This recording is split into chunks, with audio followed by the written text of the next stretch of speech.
The beaches was their favorite tree, the king's cave with his palace, and the strong place of his treasure and the fortress of his people against the enemies. It was also the dungeon of his prisoners, so to the cave they dragged Thorin, not too gently, for they did not love dwarves, and though thought he was an enemy.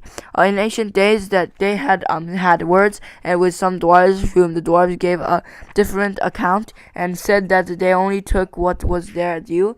For the elf king had bargained with them to shape his raw gold and silver, and had afterwards refused to give them their pay.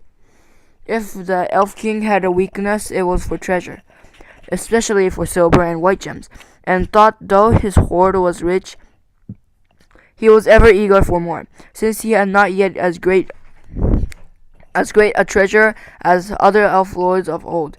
His people neither mined nor worked metals of jewels, nor did they bother much with trade or with tilling the earth. All this was well known to every dwarf, though Thorin's family had nothing to do with the old quarrel I have spoken of. Consequently, Thorin was angry at their treatment of him when they took their spell off him, and he came to his senses.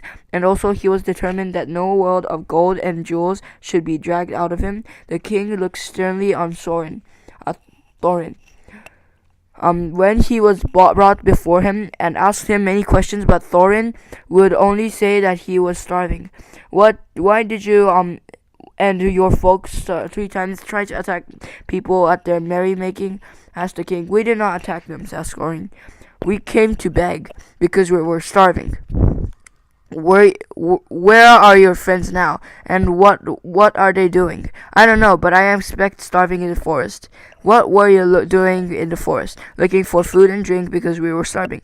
But what brought you into the forest at all? Asked the king, angry at the Thorin shut his mouth and would not say another word. Very well, said the king. Take him away and keep him safe until he feels inclined to tell the truth, even if he waits 100 years. Then the elves put thongs on him and shut him in one of the inmost caves with strong wooden doors and left him.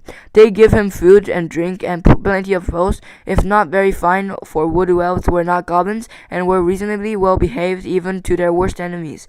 When they captured them, the giant spiders were the only living things that had no mercy upon. There in the great king's dungeon poor Thorin lay, and after he had got over his thankfulness for bread and meat and water, he began to wonder what had become of his unfortunate friends. It was not very long before he discovered. But that belongs to the next chapter and the beginning of another adventure in which the Hobbit again shows his usefulness.